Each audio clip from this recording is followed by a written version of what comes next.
How's it going, everybody? I'm Lewis, and we've got a new developer blog from the old school RuneScape team. This is all about raid rewards. The second batch of their updates is due soon, and the second batch is all about raids. They want to make raids a really interesting PvM environment for us to play. And because of the immense scale of these raids, they want to provide some really interesting rewards.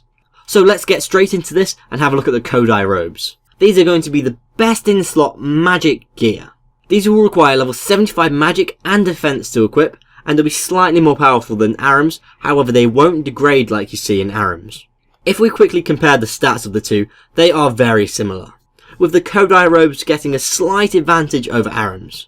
However, what's noteworthy is Kodai has 3 items, whereas Aram's has 4, and the fact that Aram's is a Barrow set, you do get the buff from the Amulet of the Damned if you wear it all. So I think it'll be very interesting to see how Aram's and Kodai robes are going to compete with each other. Hopefully neither of them will make the other redundant, with presumably Aram's being the slightly more commonly used one, and Kodai slightly rarer, a little bit more expensive because it's that top tier. Now I've had a bit of a look, and I can't find anything that the old school RuneScape team have confirmed to be the Kodai robes. I remember a while back, they did a Zaya Raids armor preview in one of their live Q&A streams. However, I've got a feeling they're not going to be using it, because whilst this armor looked okay, personally I'd say it looks like it belongs in an NPC rather than a player, and I think that's what the community really agreed with. I remember just after this live stream that the 2007 Scape Reddit had a bit of a backlash against, I guess, the old school RuneScape team and Mock Ghost, for the fact it doesn't really look like most of the armors and magic armors in game. I remember a lot of people posting images of the robes that you see in game, for example Mystic robes and the default Wizard robes, and then posting a picture of this new piece of armor and saying it doesn't look like a piece of magic armor at all. And I agree, although one could argue the same for Split Bark. That's a bit of a strange piece of armor for magic, although people don't really use Split Bark, so potentially they just forgot about that. Either way, I think these Kodai robes will be quite interesting to see, and hopefully they're going to be very useful. The next raid reward is the Dragon Sword. RuneScape has always had a large variety of weapons, and the tiers go all the way up to Rune. However, when you get above Rune, that's when the variety of weapons changes. With Dragon, which is what I believe most people see as the next tier from Rune, or at least I do, people have always seen a distinct lack of variety.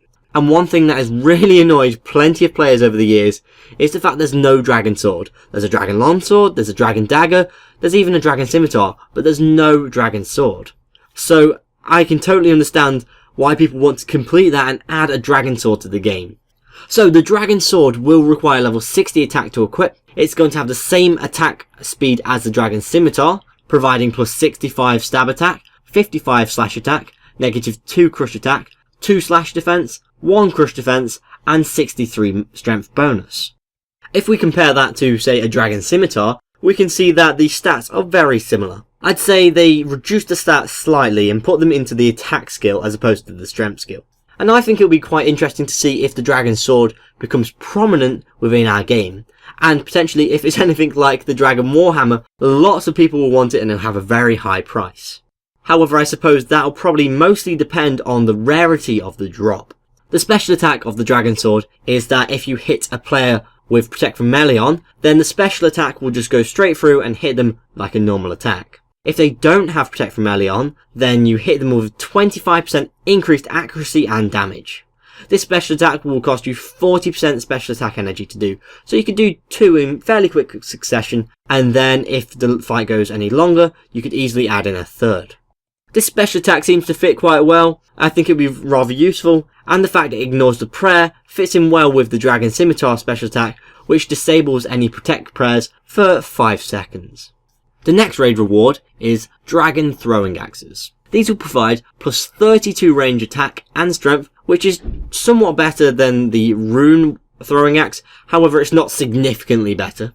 And the special attack of the axe will freeze your target for 5 seconds, costing 30% special attack energy, which means you could easily do 3 special attacks in quick succession. This will be fairly interesting to see in game, because as I'm currently aware, there's no real range weapon which will freeze an opponent. So for players that use range a lot, especially in PvP environments, this is going to be a weapon that they're going to want. The next reward is the Dragon Plate Body. Players have been requesting the Dragon Plate Body in old school RuneScape really since it started, because I think the Dragon Plate Body came maybe a year after the old school RuneScape cutoff date, so plenty of players see that as an old school item. And the old school RuneScape team think that's fair enough, and raids will be a perfect place to introduce it. It's going to require level 60 defense, and it's going to have the same stats as it had when it released in, 2008. That is negative 30 magic attack, plus 109 stab defense, plus 107 slash defense, plus 97 crush defense, negative 6 magic defense, and plus 106 range defense. I think this all seems fair enough. However, I think the thing that people are going to find very strange about the Dragon Plate Body is the fact that it's going to have a completely different source of getting into the game than it did when the other RuneScape had it. So potentially things like the prices are going to be different, and people will find that very strange. However, actually having the item in game, I think, is going to be the preference of most players. And personally, I'd welcome it in game. The next set of rewards from raids will be the Forgotten Prayers. You'll be able to unlock Forgotten Prayers one at a time using tradable scrolls, which will be dropped as rewards from raids. Once you unlock one of the prayers, the scroll will crumble away and you'll have to get another scroll to unlock the next prayer you want. Currently, they have 6 prayers lined up as rewards. The first one is Preserve. This will require level 55 prayer, and any boosted stat, for example when you drink a potion, will last 20% longer. At level 65, you'll be able to unlock Poison Absorb. This will have the effect of poison draining your prayer instead of your hit points. So if you're, say, low health, but you have a lot of prayer, then you can switch on this prayer and you can avoid getting hit on your health. At level 74, they'll have Augury, which will boost your magic accuracy and defense by 25%. At level 75 prayer, there'll be Divine Grace, which will drain your prayer points instead of your run energy. At level 77, there'll be Rigor, which will boost your range attacks by 20%, your range strength by 23%, and your defense by 25%. And finally, at level 85, there'll be Venom Absorb, which will mean Venom drain your prayer points instead of your hit points, similar to the Poison Absorb and Divine Grace. I like 5 out of 6 of these. I'm not really a fan of Divine Grace. If you are going past an altar a lot, or you have really high prayer points and agility, that effectively means you can run anywhere forever. And most players with high agility have Graceful, and they have stamina potions, and they will be able to run forever anyway. And that's something I kind of feel undermines the whole running walking system in RuneScape. Additionally, I would like to apologise to Augury and Rigor. I think when they originally polled these, I was voting against them. Now the reason I did that was because I didn't really fully understand them.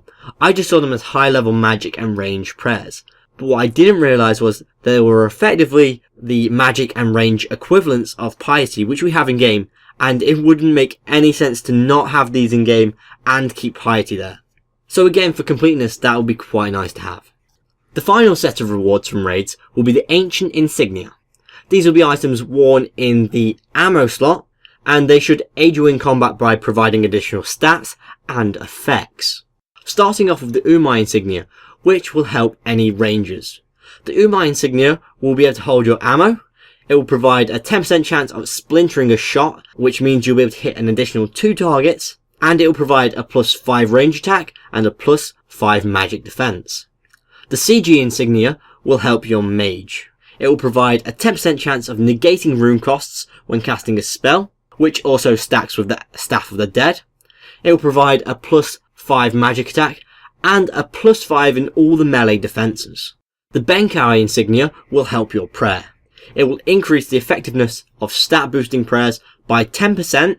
For example, Ultimate Strength would provide a 16.5 boost to your strength with the Insignia equipped, as opposed to the usual 15. However, this looks like it's going to have a -10 prayer bonus, meaning that if you're using it, you're going to have to think about bringing more prayer potions to your fights. The Cabby Insignia will help your defense, giving you +5 in all of the defense stats. Currently they don't have an effect for this insignia, and they're open to any suggestions the players might have. However, they're also happy offering it without any effect at this moment in time. The final insignia will be the Rizu Toa insignia, which will help your special attack.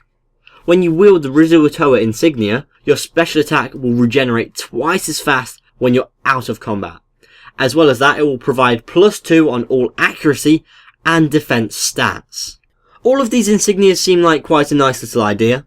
Just a small boost to a specific skill you're using, for example prayer, range, magic, etc. whilst you're doing combat. In fact, this entire developer blog is quite nice. There's nothing I have a major objection against. I can imagine they might rework maybe some of the stats or levels required from some of these items, but apart from that, I think the majority of what these items are is going to stay fixed, and I'm assuming they're all going to come in game. If you're interested in a little trailer I made for the Demon Slayer quest, please click here. I'd really appreciate it if you'd tell me if you liked it or not, so I can work out whether I should make more trailers for quests, because I quite liked doing that. And if you're interested in the latest Old School RuneScape update, please click here for In Other News. If you've enjoyed this video, please like and share, and if you want to keep up to date with the Old School RuneScape updates, devlogs and polls, please subscribe. I've been Lewis, thanks for watching, goodbye.